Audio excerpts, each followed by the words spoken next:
Good morning, everybody. We need to know the truth about what really happened in Southport in the horrible event of that mass murder that took place at the end of July. Well, we know that three girls were killed in a horrible, horrible incident, and the person that did that attempted to murder another 10 girls at this dance class in Southport. But we don't know much about the perpetrator in comparison to other events that happen where police arrest people. The police have made whole arrest videos for people where they film people getting arrested coming off a plane.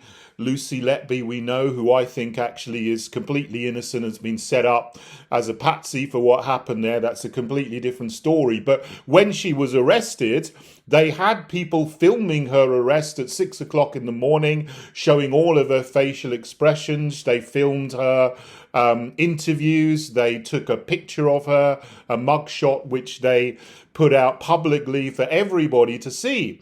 But in the case of this person, Axel, I've forgotten his last name, Ruda Cabana, I think is his last name. There's no photographs. There's no videos of his arrest. There's no videos of him being interviewed by the police, which have been made public. All we have are a couple of cartoon pictures drawn with him holding his t-shirt over his nose and covering up this whole lower part of his face, which is very bizarre. And this hasn't happened just once. This has now happened about 3 or 4 times. He's made various very short court appearances to be remanded in custody, to plead guilty or not guilty. I don't think he actually made a plea, but every time there is some drawing, an artist drawing of him, just showing his hair, which is frizzy like an afro, his eyes, and nothing else. This is the most bizarre thing in reporting of what's happened in a crime and reporting of the court proceedings. No photographs, nothing. Just these bizarre cartoon drawings. What they have admitted is that he downloaded an Al-Qaeda training manual, and he was found, well, ricin, this nerve agent, was found in his house. The timing of the release of that information, I think, was very, very carefully planned. It was just after a Patriots rally in Trafalgar Square. Obviously, the person who was organising that was Stephen Yaxley Lennon, aka Tommy Robinson, who was arrested the day before that rally. And then, a couple of days after, they announced this Al Qaeda training manual, this ricin, had been found. But that was the day before the first Labour budget, which was a complete disaster. Of course, that's a whole other story. I've made videos and comments on that. I'll make another one later. But the timing of the release of the only information that we've been given about the perpetrator of these horrible mass murders in Southport was between two huge news stories, I think, in order to try and bury it as much as possible and to get people to look elsewhere and not to talk about it. But the truth is coming out. Now, I've heard various things off air. When I've been in London, I've been filming, news segments, panel shows, etc. I'm not going to say what I've heard, because I know if I do say what I've heard, I might get a knock on the door by the police, because the regime seems to be absolutely desperate to cover up the truth or stop people from talking about what may have happened and speculating about certain things. But now there is X, of course, Elon Musk's free speech platform. And on X, people are talking openly about things to do with the perpetrator of the crime, the mass murder here. Again, I'm not going to repeat them here, but they're easy to look up on X. Millions of people have seen people discussing what actually happened and what they think is extra information that is not being released either by the police or the mainstream media or the government. And if these things are true, then it looks very, very bad for Keir Starmer. And I don't know the half of it. I'm sure there's a lot more things that people are speaking about that I haven't been party to, and that isn't even being reported by citizen journalists on X either.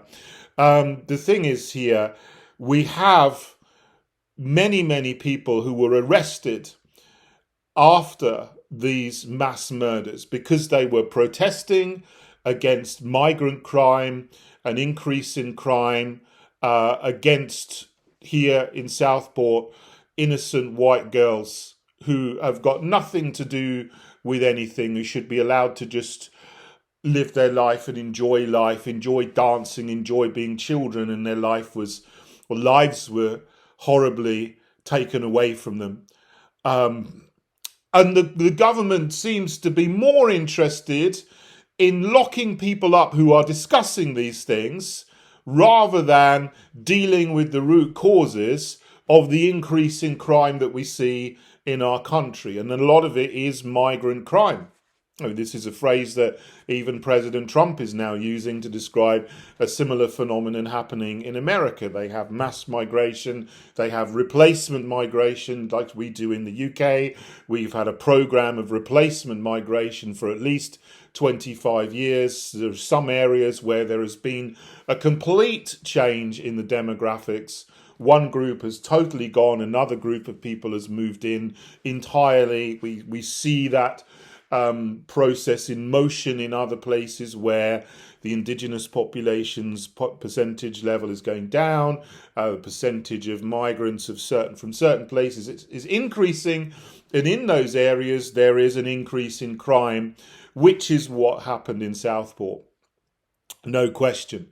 But we have people who were protesting, who got wound up by agents provocateurs, because in protests like this, there are always people from the state to wind people up and try to get people going and fighting and doing violence and being violent, so the media and the government and the police can get their narrative that there's all these horrible far-right working class people, lots of them who actually voted for Labour. I don't think they would do that again. But the narrative is to smear them as these nasty, white, far-right people who are... and they're the bad guys because they're protesting against an increase in crime, and all they generally want is for their neighbourhoods to be safe. And I know there were some protests outside hotels where there are lots of military-aged men who've come across the channel illegally, and there are issues around crime near these migrant hotels. But we have here people who have been put in prison for protesting with sentences that are completely disproportionate to what they've done. And if there was another circumstance, they wouldn't even be in prison, and they certainly wouldn't be held on remand pending a trial and sentencing. But this is what's happened. That comes an order from the top, from Keir Starmer and his Cobra meetings, and Yvette Cooper, the Home Secretary, and all sorts of people saying, he actually said, you will be held on remand if you're arrested for taking part in any protests after this horrible incident in Southport, who is he to tell the police and the judges and the courts what to do? They're supposed to be independent of government. But in this case, all of those sentences and all of those people who were held on remand are political prisoners because the due process has been interfered with by the Prime Minister himself, Keir Starmer, and other people in his government. So we don't have an independent judicial process going on. These are political prisoners. And the worst case we know was the case of Peter Lynch, who was imprisoned for 32 months for holding a placard in Rotherham outside a migrant hotel or near a migrant hotel with some things on it which were very true about the New World Order and about two-tier policing. He shouted at the police. He called them scum. I used to support the police 100%, but after the behaviour of the police during the lockdown period, I don't support them anymore. And I've seen with my own eyes things I never thought I would see in this country, where the police have a reputation of being, decent and honourable and on the side of the people. They were against the people, bashing people over the head with batons and treating people absolutely appallingly. They were thugs of the New World Order in uniform. That's what I saw of the police, and that's what I've seen of the police on many occasions over the last 4 years. So it's sad to say now,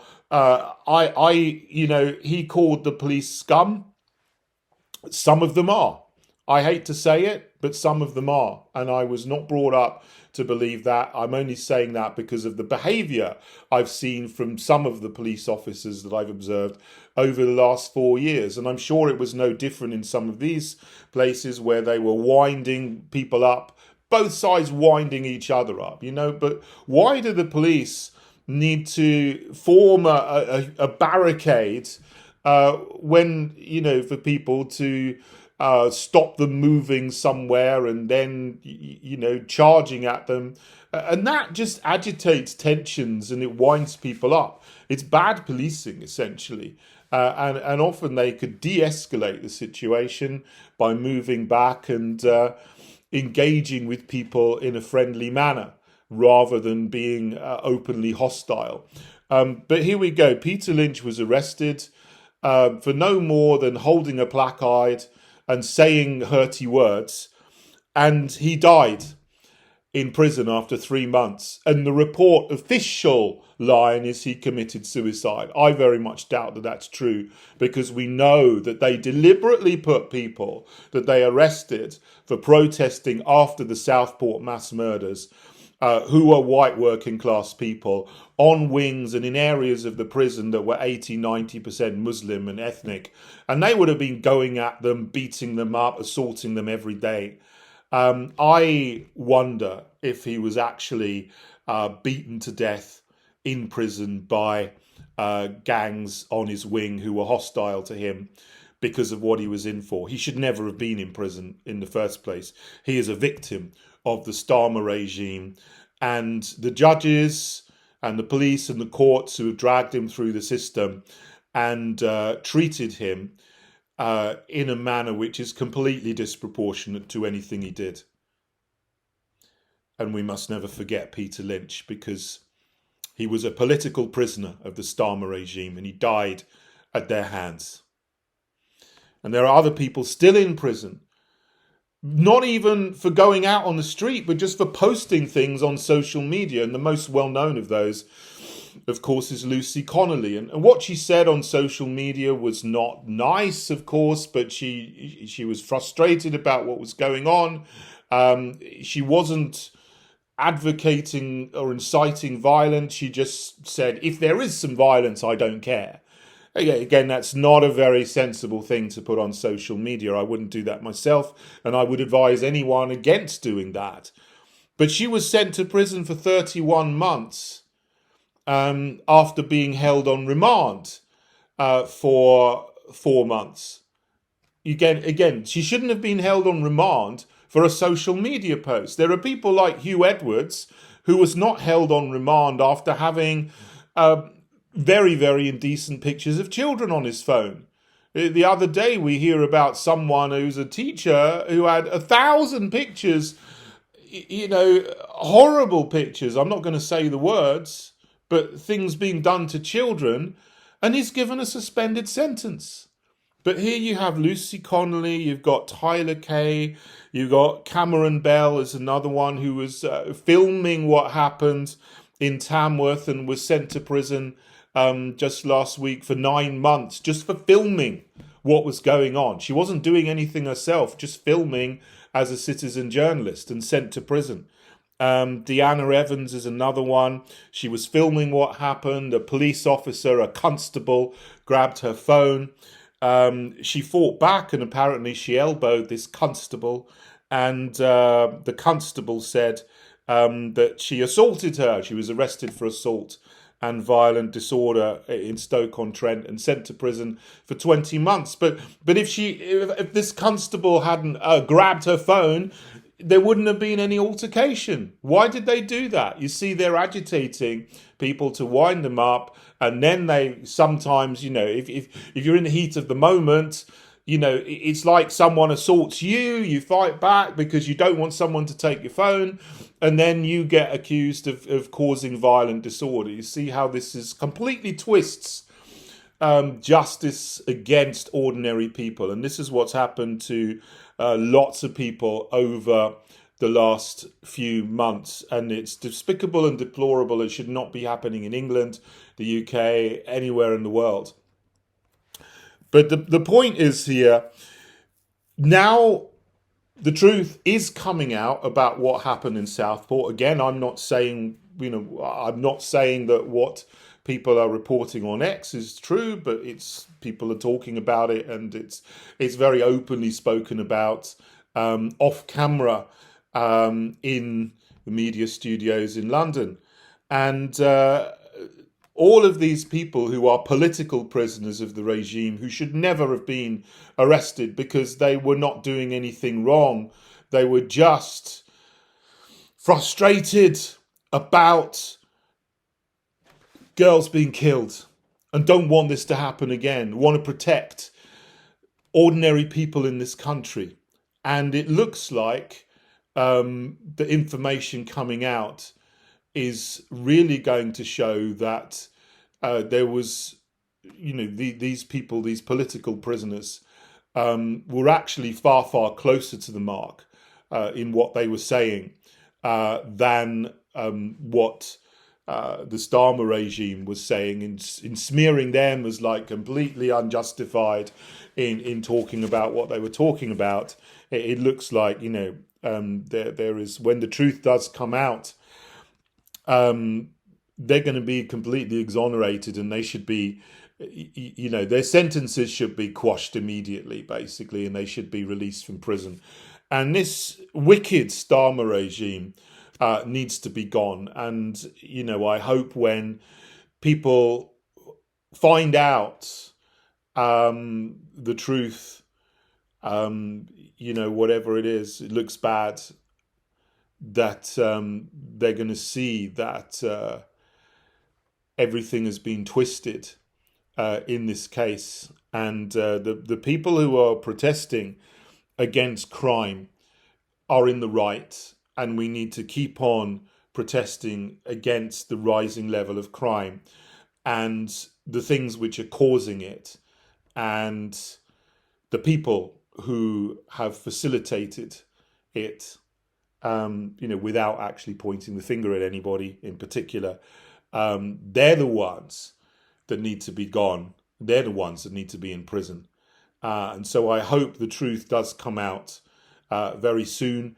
Even people in Parliament who are MPs say they're not allowed to even ask questions about this. I mean, there must be some threat that has been given to MPs so that they stop even asking questions. I mean, maybe they're being told at the moment this is going through a trial.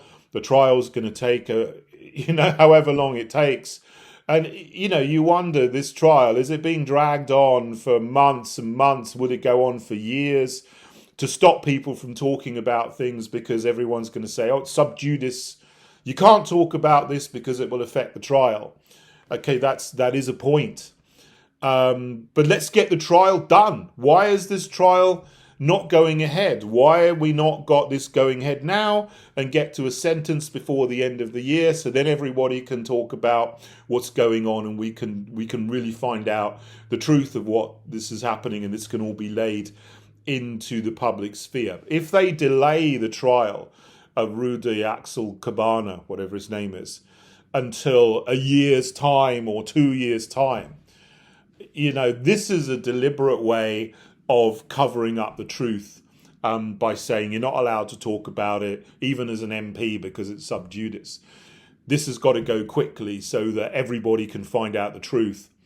And if people in the Starmer regime have, let's just say, if people talk about this and that if they've done something wrong, then people will know about it. Let's just leave it there. Okay.